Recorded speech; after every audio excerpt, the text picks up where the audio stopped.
Accessing report. Rift restoration analysis. Compiled by Chief Scientist Monserrate. Marked for delivery to Consul Thoreau.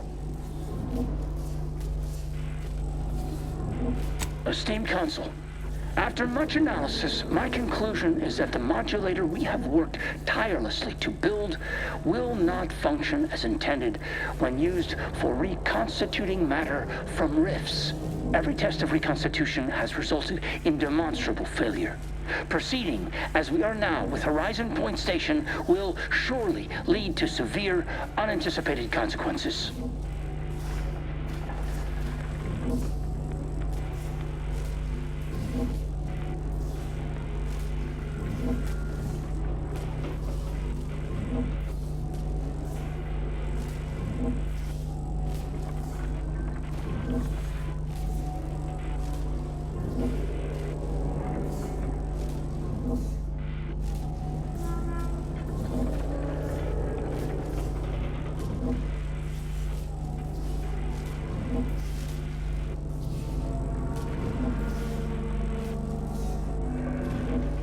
The modulator is only effective at closing rifts from unsafe distances.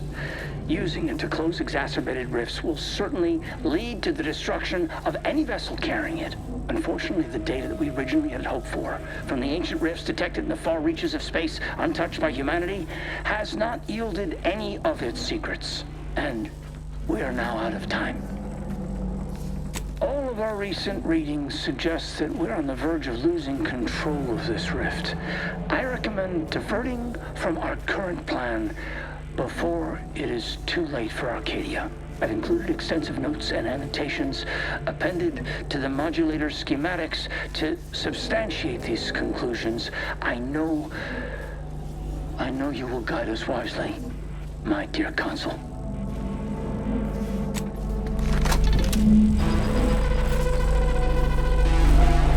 Schematic secured. These rift coordinates are deep into unexplored space. That contradicts most rift causation theories, or hints at more troubling implications. Best table that topic for now. We can't do anything with the rift modulator yet. Not until we deal with the console. So...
There you are, Commander. What happened? I thought you were looking for the rift modulator. Why does it still look like that out there? That's unacceptable. That complicates matters greatly. What should happen if it's damaged as we seize control from the console? We've the schematics for the modulator. Worst comes to worst. So you've learned the art of a good contingency plan, at last. Well done. Did you happen upon anything else that I should know about? Right. And before we can manage that, we have the console to contend with. He may seem open to negotiation, but I would urge caution. If you denounce him or his plan outright, he will not yield. Unless you find his weak spots and chip at those first.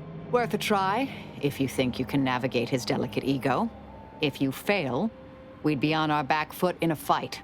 The more we debate, the more time we squander. We must resupply and shore up whatever defenses we have quickly. And if you've something to say to any of us, Commander, I suggest you say it while you have the chance. No telling what awaits us beyond that door.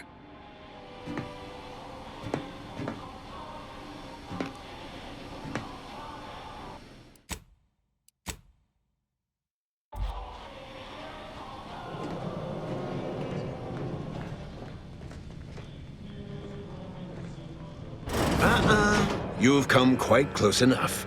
Sentinels, if you would. Your tampering with the rifts is against the plan. A correction is imminent, and none of us may survive it. So passionately delivered, and yet so utterly incorrect. What you are witnessing is my saving of Arcadia, and ridding it permanently of trespassers like you.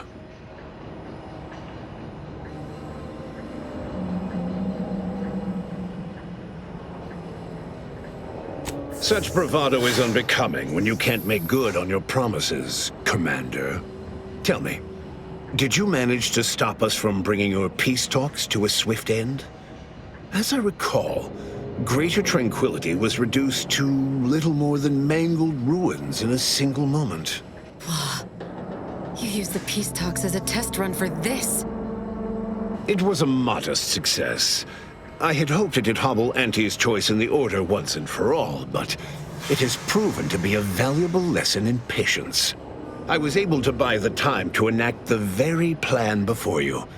Though, judging from that vacant expression on your face, it would appear you've no idea what I intend. Very well. Once the rift destroys Arcadia, we shall edit the information stored within it and use the modulator to reshape our colony into its perfect form. Horizon Point's destruction all those years ago was a tragedy, yes, but without it, we might never have opened our eyes to our true purpose and the possibility of Arcadia's rebirth. When the Matriarch discovered the first skip drive, she set us on a course to elevate humanity. We're now writing our path, and I will do my part as the architect intended.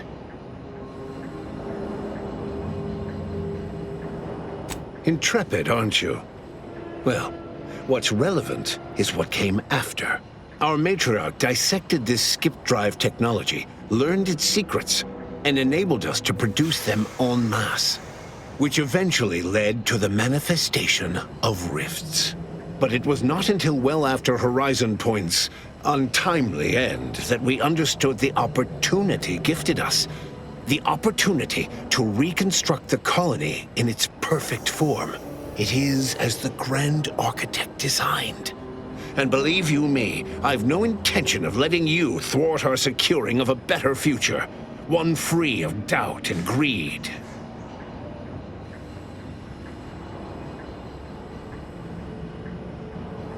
It's your time that's running out, not mine. So go on, tell me all the ways I'm wrong. Better yet, tell the whole room how His Eminence, the Sovereign, was wrong. This was originally his plan, after all. I am merely a partner seeing it carried out.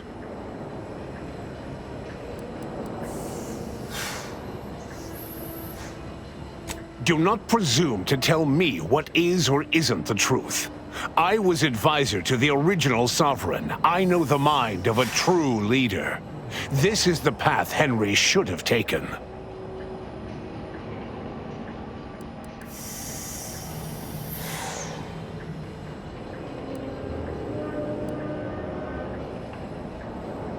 Yes, of course we argued over methodology. Henry was always too stubborn, too focused on the past to understand the opportunity before him. I regret that he had to make such a difficult choice. That one of the Matriarch's heirs is not guiding us. But he needed to look beyond himself, like I am doing now. So you say, but you've yet to deliver any compelling evidence. I doubt you've had anyone capable checking your calculations. You don't strike me as particularly thorough, or much of a heavy thinker. I am the chosen shepherd of Arcadia and will not be spoken to like this. I am only doing what I must to restore this colony to what our matriarch envisioned. Free of war, strife, heresy.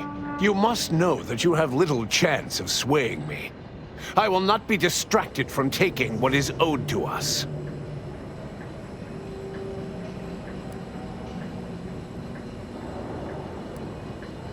I will not be lectured by an outsider. It's just like the Earth Directorate, or any other interloper, to claim to better know the customs of those they invade. Certainly if you had your way, you would claim Arcadia as yours, and rewrite history to suit your own aims. Heresy! I found her correspondence with the First Bishop. She explicitly said she feared the Arcadian experiment would end as all similar projects did before it, in a crumbling heap of hubris. The Matriarch foresaw many things. To think that we were not set apart from lesser societies, it is humbling. And it appears we have fallen prey to the very thing she warned of.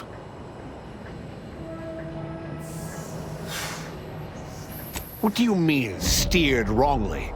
If Reuben was not carrying out her wishes as intended, then the Protectorate have strayed far from the Matriarch's light. But regardless of how I may have misstepped before, I am not in the wrong now.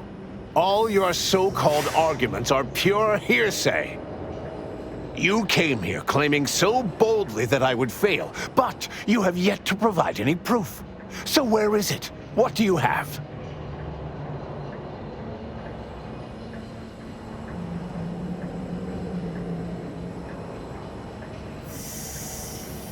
And leave the traitors and invaders alive? No! Death is the only way forward. We can only be made pure from the ashes, despite whatever supposed proof you have to the contrary.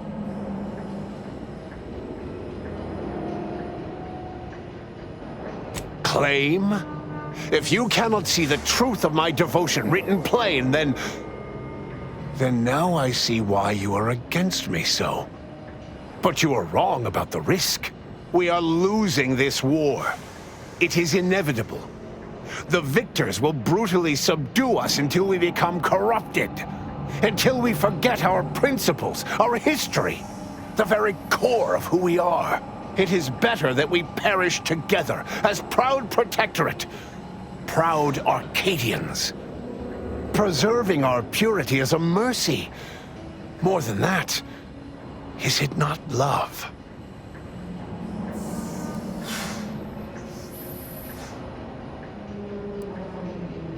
As are you. Go for fortification.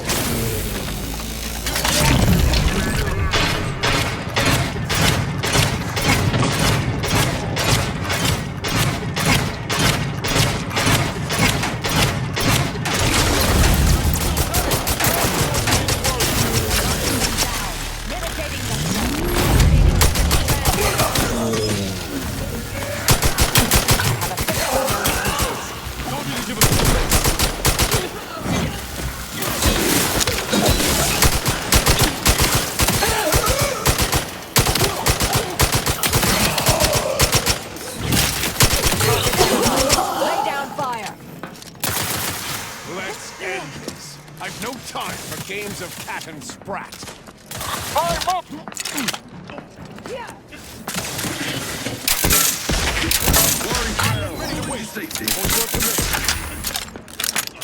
Realign with the paradigm.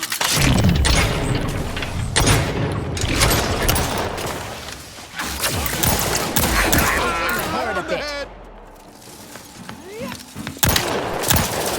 Back and scan.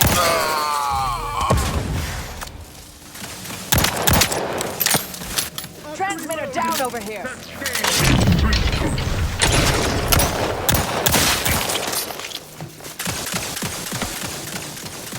Check your scopes for combatant analysis.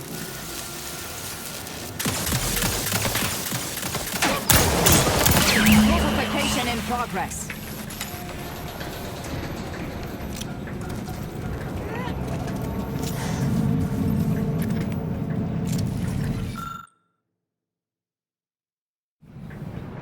If these readings are right, the rift's about to destabilize completely.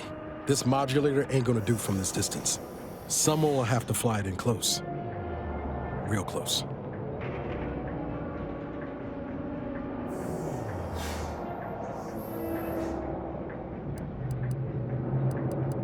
You did the best you could. We all did. No need to belabor this. I will fly the ship. Back on Greater Tranquility, you wish to give me a chance to atone for my mistakes. I'd say that opportunity has come. Reckon I'll join you. Hear that, Augustine? No funny business or you'll be dealing with the endpoint herself.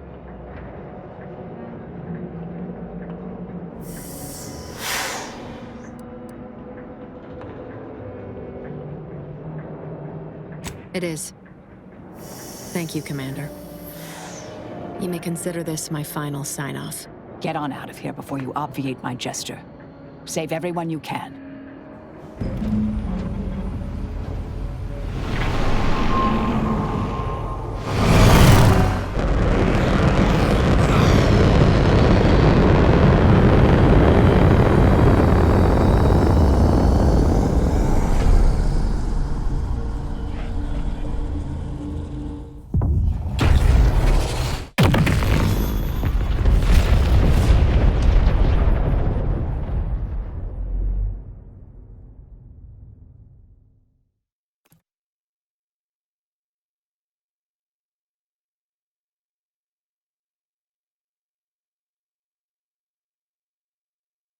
And so, in the end, Augustine de Vries chose to die to atone for her actions.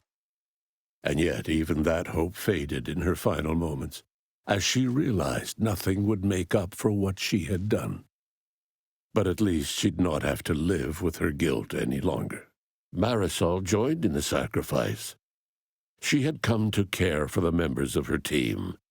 Ensuring the success of this final mission was the most efficient way to protect them. Thanks to the commander's quick thinking in sparing it from the Vox station's fiery crash, Paradise Island's Fairfield remained a profitable company town for Auntie's Choice. Acquisitions Officer Carr enjoyed the perks and power that came with promotion for her asset-winning techniques on Paradise Island. Her rival, D.B. Milverstreet, meanwhile, seethed as he pushed cold morsels of Borstloaf around the plate of his macrowave dinner. Vigilant Hogarth was declared a traitor to the Protectorate, along with most other Westport townsfolk. They were judged according to the paradigm, then sentenced to be executed until dead, forever tied to the city they could not protect. Auntie's Choice assumed control over the day-to-day workings of Matriarch's Mercy, the better to monitor their new colleagues in the Order. The monastery, however, returned to normal operation, tracking the clockwork of the grand plan. The monastery's abbot became a scapegoat for recent tragic events, having not detected Wiley's dastardly schemes. His superiors demoted him, mainly to show their corporatist allies that academics could keep their people in line too. Seer Wiley fled the Order and sought refuge in a backwater Arcadian town to contemplate his failings. As word of the ex-seer's arrival spread, people lined up for predictions. Forsaking the math that failed him, he offered obvious yet effective advice instead. After defending Fort Endurance against a fierce Mantisaur attack, Executive Warchek was awarded a commendation for profit-securing stalwartness, as well as promotion to regional manager. He eventually passed peacefully in his sleep at the scientifically astounding age of 6. Val continued to serve the commander of the Incognito faithfully, for many more years than should be possible, giving automechs like her everywhere a reputation as stable and reliable. As a result, more Valerie units were put into service, while fewer human agents were deployed into the field. As he rose through the Earth Directorate ranks, Niles pressed for a field directive to deploy the new Val units only when the situation posed significant risk. The policy reduced agent casualties by a significant margin. Oddly enough, in-office deaths increased by a not insignificant margin. Agent Niles Ibarra achieved the rank of commander, earning renown as a formidable agent, unafraid to challenge the status quo within the Earth Directorate. He recruited his friend Zebulon Tran to the Earth Directorate, a gesture of gratitude for not airing the Directorate's dirty laundry. Together, they vowed to reform the agency from within, so it might never again bargain with authoritarian governments. Ultimately, Niles rose to the position of Secretary General. His term saw the Earth Directorate at its most popular, or, in the eyes of corporations and tyrannical governments, most feared.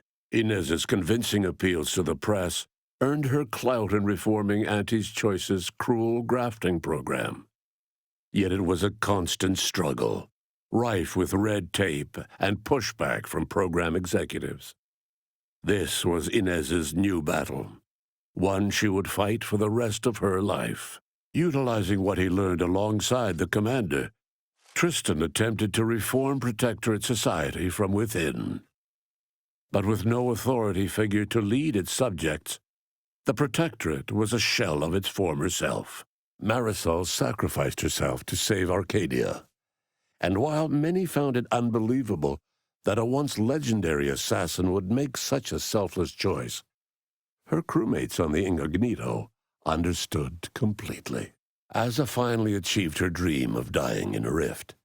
All it took was a daring and blood-soaked heist of a modulator to create a rift that she then summarily leapt into. Thus Asa remained a fanatical member of the Glorious Dawn, spreading the truth of the rifts to her final agonized breath. With the modulator schematics shared as joint intellectual property, Auntie's Choice and the Order's partnership remained steady, despite the need for constant compromise. For a time, the Arcadia colony thrived. Adrift without firm leadership, Protectorate subjects struggled with post-war life. A small band of hardliners collaborated to preserve their society in the face of Arcadia's new leadership. When Sovereign Varric was discovered in mental refreshment, the Order and Auntie's Choice bickered over what to do with him. They ultimately decided to announce his death, while letting him live the rest of his addled days behind closed doors aboard the undisputed claim. Until one day, Amos stumbled upon the Sovereign's private quarters and freed him, rocking the colony with a brief scandal. Despite the recent tumultuous events in Arcadia, it was business as usual for Free Market Station. Sub Rosa continued to supply the colony in the wake of the commander's actions. Unable to die in their sacred rift after it was closed, the Glorious Dawn heeded a new calling, seeking the modulators needed to create new rifts, so that they could die in those instead. The dangerous experimental research of Marisol's contact from Point Obviation lived on, with a Seer predicted 11.9% probability of yielding a universe-ending catastrophe. Meanwhile, an entrepreneurial work group of chemistricians unveiled a new flavor of Purple Berry Crunch. The rift compromise between the Order and Auntie's Choice led to prioritized assistance for the colonies that agreed to favorable trading terms.